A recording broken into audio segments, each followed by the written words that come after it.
morning, everyone.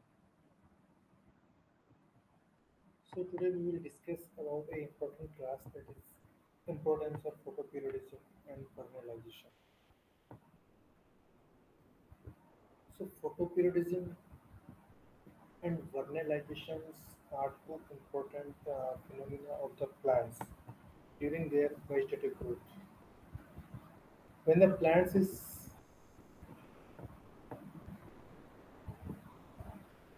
in last stage of the vegetative growth or it is entering into reproductive growth, then the length of the photo light is very important. So these two concepts we will discuss: importance of photoperiodism and vernalization. So photoperiodism, what is a photoperiodism? Different class of photoperiod plants, phytochrome and their significance. So these are the content which we are going to discuss in this class. Similarly, vernalization.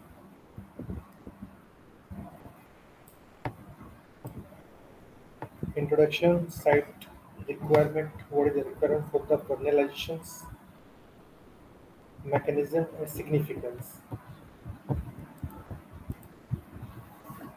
Photoperiodism. Photoperiodism is the phenomena of physiological changes that occur in plants in response to relative length of day and night. It means what is the relative length of day and night, or we can say effect of relative length of day and night to the plant growth is known as photoperiodism. Means if we are changing the relative period of the day and night for a plant, what are the different physiological changes that occur in the plants? Okay, so that changes is known as photoperiodism, and this phenomena is known as photoperiodism. A requirement of a particular plant against relative length of day and night is known as photoperiod. The response of the plant to the photoperiod, which is the expression form of flowering, is known as photoperiodism. So mainly the effect of photoperiod is study on the flowering. Okay, so that's what we are calling this effect as a photoperiodism. The response of the plants to the photoperiod is the effect of relative length of day and night on the flowering is known as photoperiodism.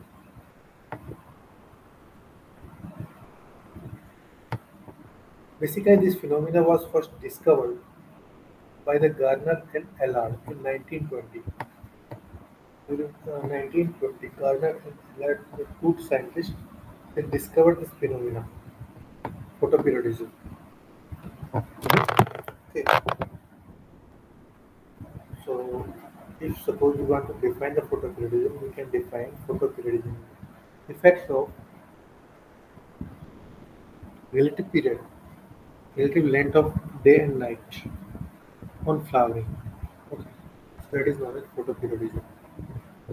And the phenomena of this photoperiodism basically discovered by the Gardner and Allard. Gardner and Allard, the two scientists, they have discovered this phenomena, Gardner and Allard.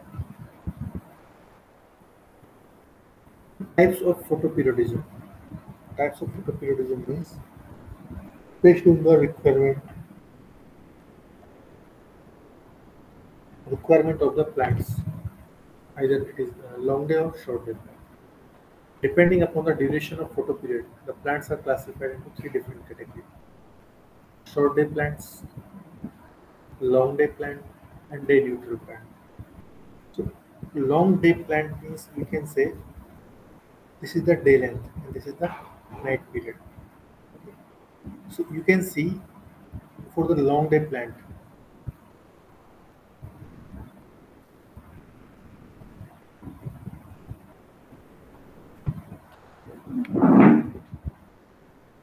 long day plant is which plant which require more light.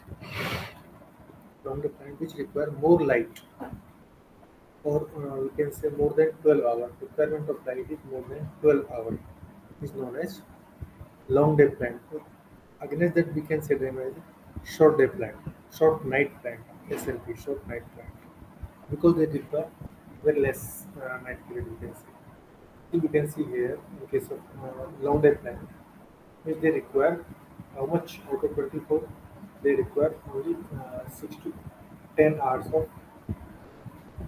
night period, and out of 24, 12 to 14 hours they require light. Short day plant. In case of short day plant, short day, they require less light as compared to long night period. So we can then imagine long night period LNPs. Day neutral plants means plant the effect of relative length of day and night, they don't have any effect on flowering. Short day plant. This plant require a relative short daylight period. Short daylight period is usually 8 to 10 hours out of 24 and has a continuous dark period of about 14 to 16 hours for the subsequent flower. So these plants are also known as long night. Long night we call them long night because they require more dark period. And the dark period should be continuously dark period. If the dark period is getting interrupted with the light, then flowering will not be occur in that plant. Okay. So night is important for these plants or their plant. Light period is important in their plants. So these plants are also known as long night plant. Example: rice, coffee, soybean, tobacco, chrysanthemum. Rice, coffee, soybean, chrysanthemum. In short, a plant, the dark period is critical and must be continuous. Dark period should be continuous. If this dark period is interrupted with a brief exposure of red light, if it is getting interrupted with a brief exposure of red light, you can say 60 to 665. A short day plant will not flower. As I told you, dark night is important.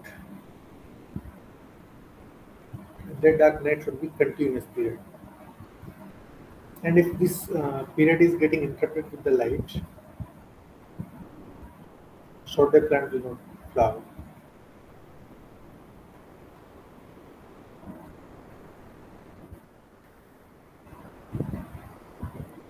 Long day plant.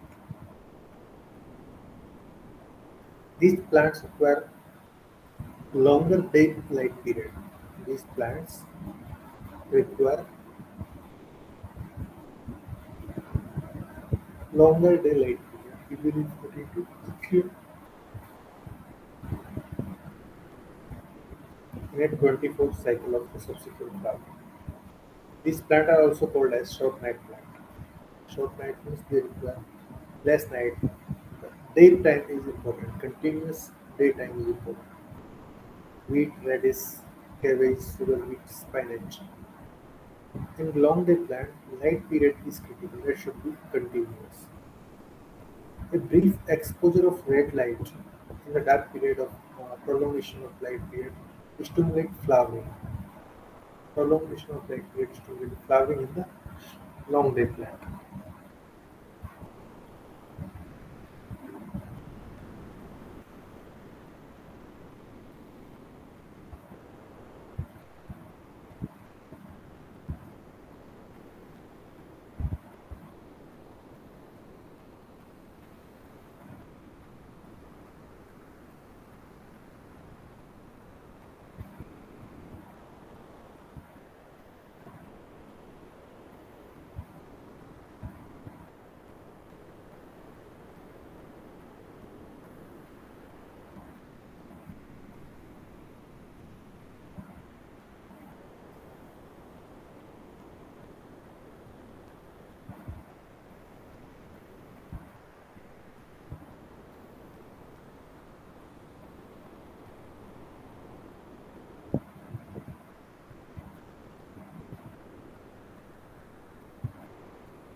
So example of long day plant: wheat, radish, cabbage, sugar beet, spinach. In long day plant, light period is critical. If there is a brief exposure of red light in the dark period, prolongation of the light period stimulate flowering in long day plant. They stimulate flowering in long day plant. There are some pattern is given here. So light, dark period. So if we take the example of short day plant in long night is important. Okay, long night is important. Short day means it requires less light. It requires less light or long night we can see. So in this first example you can see light period is more as compared to dark period. So short day plant will not flower. Long night means if night period should be longer than as compared to light period. In case of second example you can take uh, dark period is longer as compared to light period. So it is suitable for the short day plant to flower. Short day plant will get flower when the night period is longer as compared to short day plant. In case of third, night period is longer, but it is getting interrupted by the light. So short day plant will not flower. So short day plant will not flower in this case. Similarly, in case of long day plant, try to understand. In case of long day plant, long day means day period is longer as compared to night period, but short night is important. Night period should be continuous. So in case of long day plant, light period should be longer as compared to dark period. So in the first example, plant will flower when we are providing light period more than its critical requirement. Yes. Case of second, dark period is more as compared to light period. Plant will not flower. In case of third example, you can see dark period is more, but the light period is provided during the night period also. It will flower. So that is the best example of the long day plants, short day plants. And these type of examples are asked in the examinations.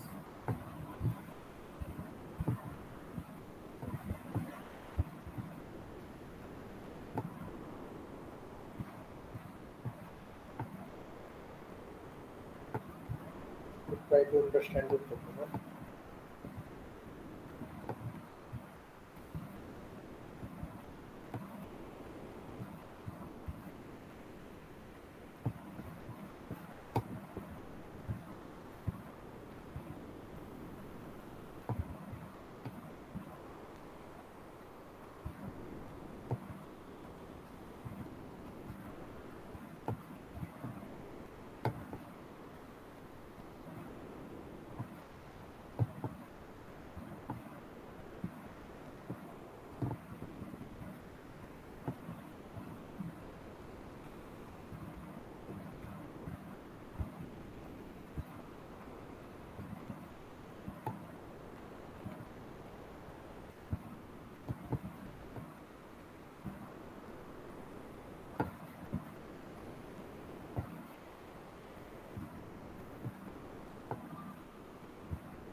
Third is day neutral plant. This plant flower in all photoperiod which ranging from 5 hours to 24 hours continuously. Example is tomato, cotton, sunflower, cucumber, pea, certain variety of tobacco. Here are an example of photoperiodic responses: short day, long day, and day neutral plant. Intermediate category of the plant: long short day plant. These are the short day plants but must be exposed to long day during early period of the growth for subsequent flowering. The long day plant. These are long day plants but must be exposed to short day during early period of growth subsequent flowering. Variety of wheat and rye. Photoperiod and photoperiod. Photoreceptors. All photoreceptors which contain an organic non-protein component which known as chromatophores that serve as primary site of photoabsorption. Mowgli Attack. All photoreceptors. Photoreceptors means which accept the light, photon first, which is an organic non-protein component of all the chromatophores that act as primary site of photon absorption.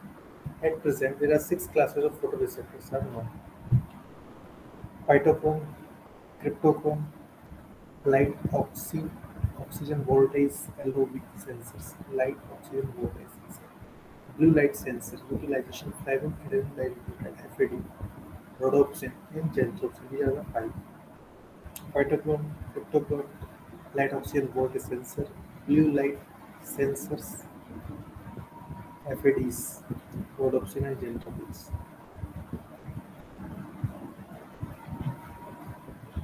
What is phytochrome?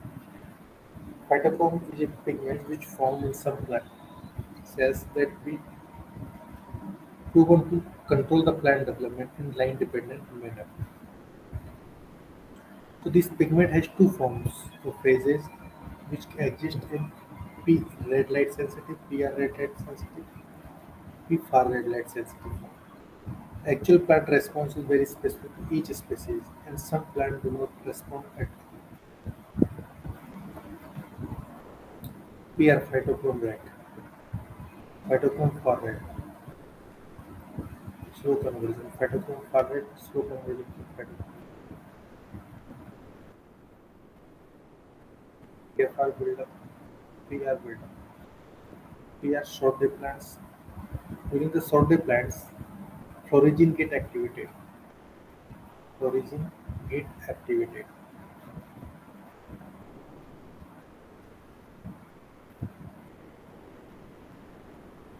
So, if florigin get activated means it induces the flowering. PFR, PFR induce the flowering in long day plant by activating florigin in long day plants responsible for flowering. So, role of phytochromes. Many flowering plants uses it to regulate the time of flowering based on the length of day and night photoperiodism and to shed circadian rhythm. It also regulates other responses which include germination of the seed, photoblasty, elongation of seed, size, shape, number of the leaves, synthesis of chlorophyll, strengthening of the epicotyl or hypocotyl procedure. It is found in the leaves of most plants. The significance of photoperiod. Hybridization experiment for origin hormones, physiological preconditioning which increase the yield, plant remain vegetative for longer period like radish, carrot. Annuals can be grown twice or thrice in a year. Prevention of winter dormancy of leaf fall. Strawberry increase the strawberry formation. Vernalizations. Vernalization was first discovered by the Lysenko. This phenomenon first discovered by the Lysenko in 1928, which a Russian worker that cold requiring annual biennial plants can be made to flower in one growing season by providing low temperature treatment to young plant or moistened seeds. See, Russian worker Lysenko is a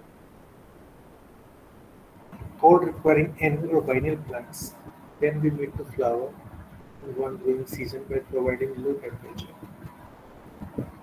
He called the effect of this chilling treatment as vernalization. Vernalization is therefore the process of shortening of the juvenile or vegetative phase and hastening the flowering by previous cold treatment. Hastening the flowering by cold treatment. So main object behind fertilization is chilling treatment is given to the plants to induce the flowering. It is known as vernalization. Some plants which require exposure to the low temperature 0 to 10 degree for few days, few weeks for the flowering. Such induction of flowering by low temperature is called as vernalization. So see, you can see in the picture, slightly germinated seed is given chilled for 2 months at 5 degrees centigrade and kept. So vernalized after 2 months it becomes flowering. Similarly, there is no chilling treatment, so let's see that one. Very still it is in vegetable fruits.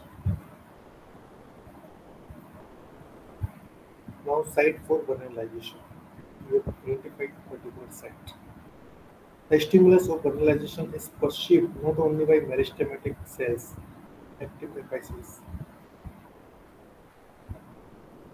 active apical meristem, example shoot tip, embryo tip, root apex, developing leaves,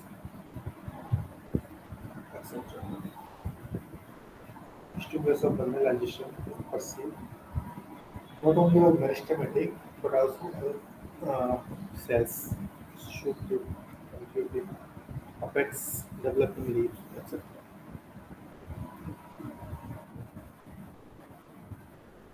What is the requirement for the vernalization? First requirement low temperature. So low temperature required for the vernalization is usually 0 to 5 degrees centigrade. 0 to 5 degrees centigrade. Period of low temperature treatment. It varies from a few hours to few days. First low temperature, but for how much period? For few hours to few days. That is again depending on the plant species from different genotypes. Then it requires actively dividing cell. Require actively dividing cell. Water. Aerobic respiration. Aerobic respiration. Proper nourishment. Proper nourishment. Proper nourishment should be given to the plants during the fertilization treatment.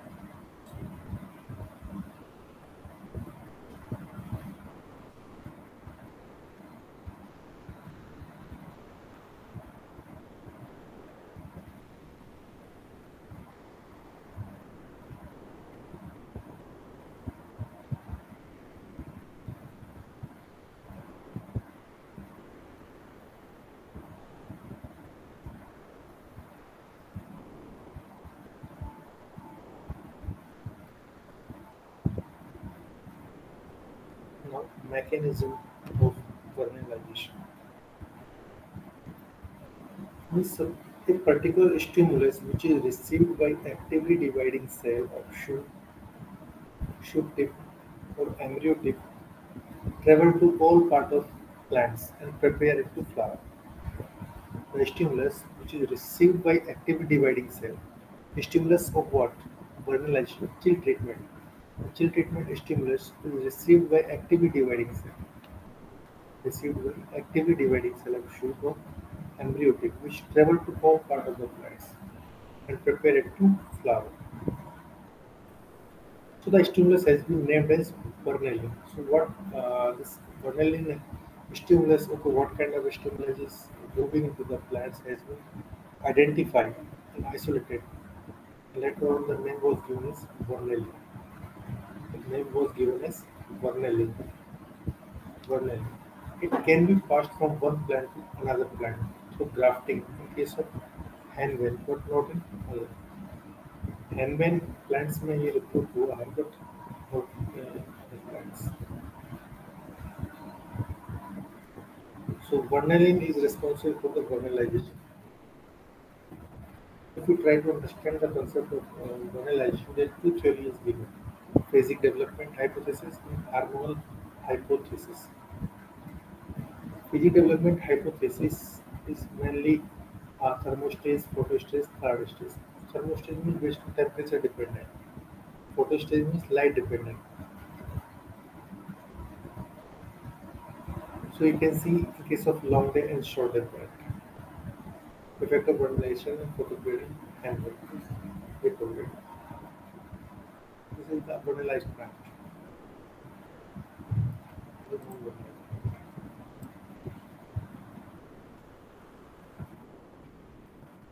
Devernalization.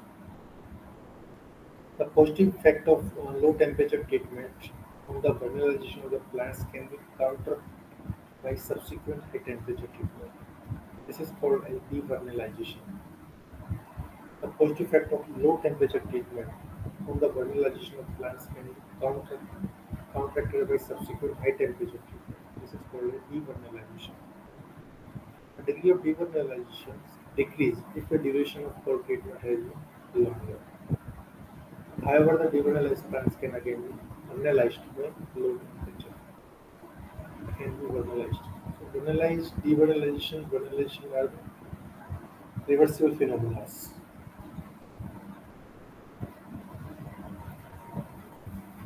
Importance of vernalization. In this is early flowering, there was shortening the vegetative period of the plants, production of more than one crop in a year. The winter variety crop can be converted to spring variety, production from freezing engine. It helps in increasing the yield of the plants. It helps in increasing the resistance to number of diseases. So, vernalizations can induce the early flowering, thereby shortening the vegetative period. Means it short the vegetative period of the crop plants and induces the reproductive and set the reproductive phase. Reproductive phase by the early flowering and by the fertilization.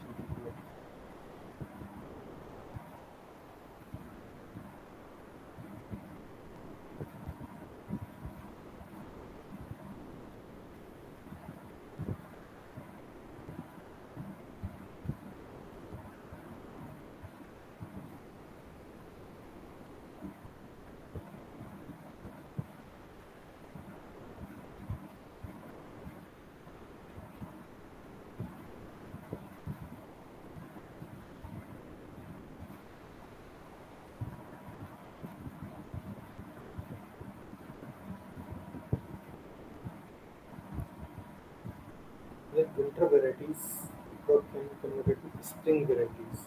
Winter variety crop provided protection from the freezing agents.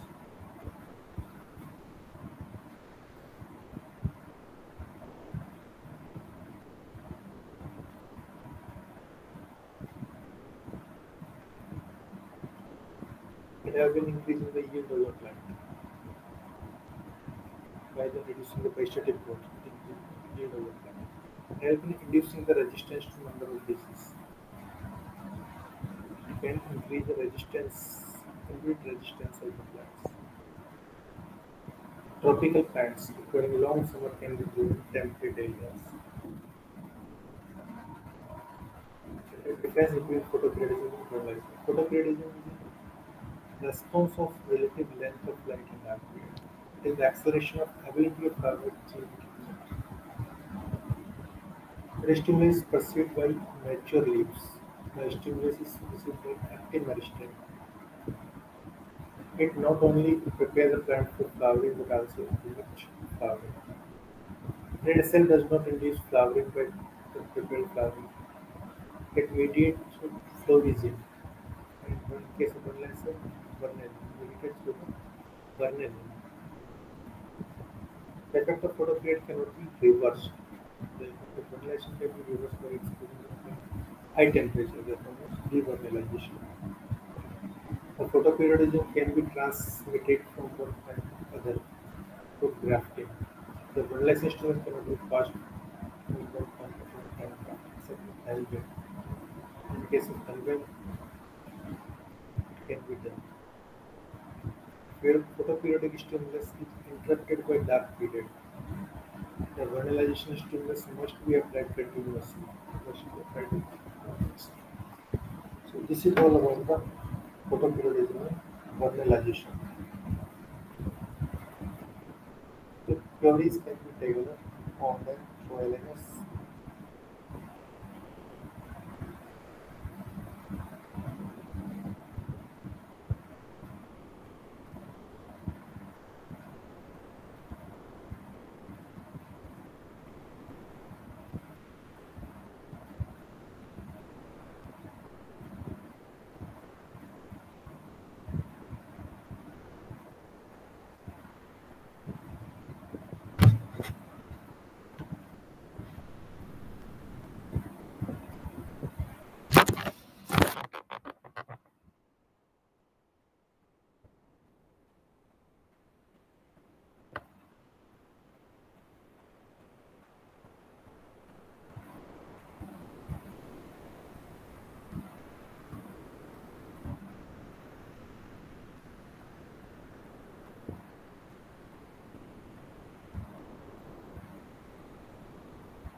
So good morning friends.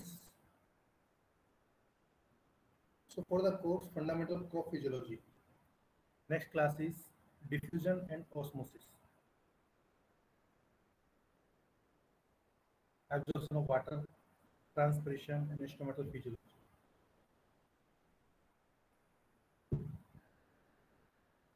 Diffusion and osmosis. Diffusion is the process by which a molecule is spread from area of high concentration to area of low concentration. Diffusion can occur when there is a spontaneous net movement of a particle, spontaneous net movement of a particle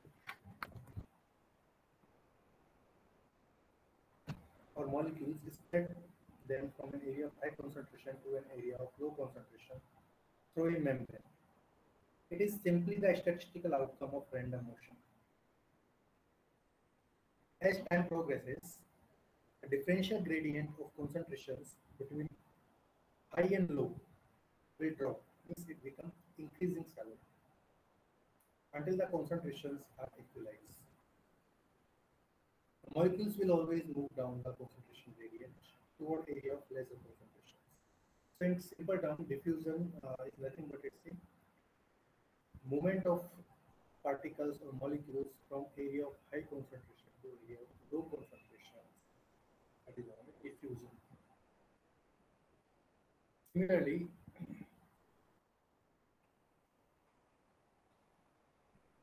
if you talk about the equilibrium, it means is there any time between that diffusion will keep occurring? So the main objective behind diffusion is to get equilibrium. Equilibrium means the concentration at both sides will become equal. That is known as equilibrium. When a molecule even throughout the space, that condition is known as equilibrium. Concentration gradient means the difference between concentration and acids. Osmosis. Osmosis is the process of diffusion of water.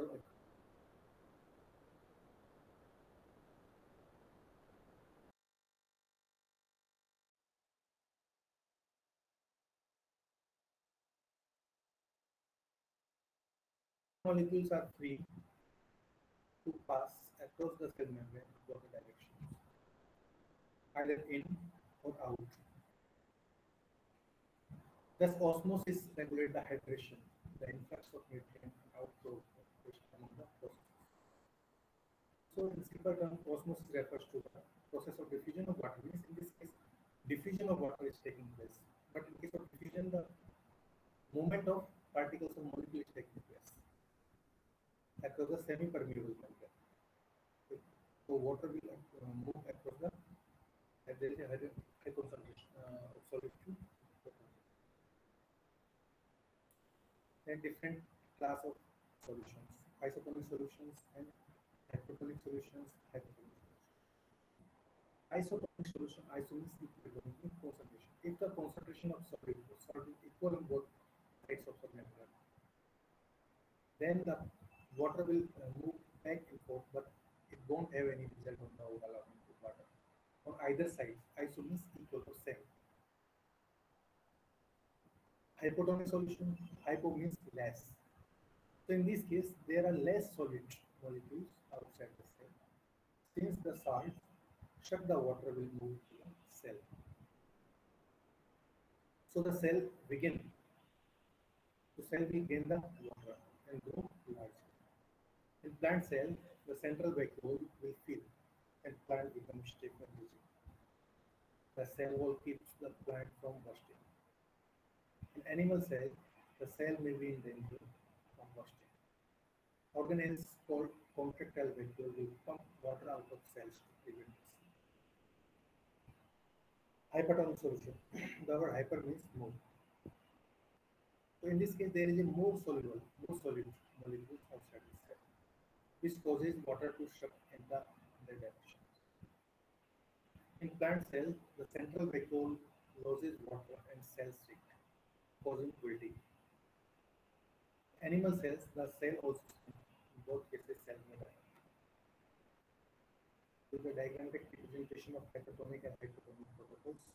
So here, if we placing the red RBC, red blood cell in hypertonic solution, hypo means that water will move into the cell. The cell will get passive. In isotonic, there is no change in the cell. But hypertonic, water will exit the cells, cell will get shrink.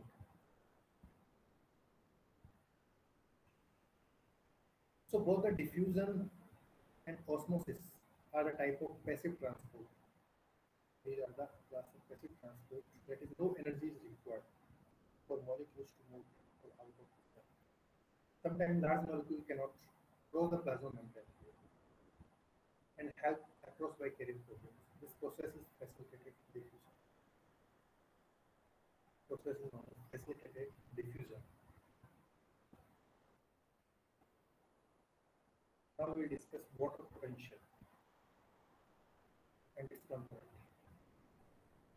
Water potential, chemical potential of water is a quantitative expression of free energy which is associated with the water. Quantitative expression of free energy which is associated with the water. Water potential is symbolized by the Greek letter psi and defined relative to the water potential of pure water, which is 0. Hence, the value of psi is always negative. The unit of water potential are megapascals. It is relative quantity and depend on concentration, pressure, gravity, and the same temperature. Water potential is the sum of component potential which may be written as psi s, psi m, psi p, psi g. Psi s is solid osmotic potential. Psi m is metric potential. Psi p is pressure potential. Psi g is gravitational potential.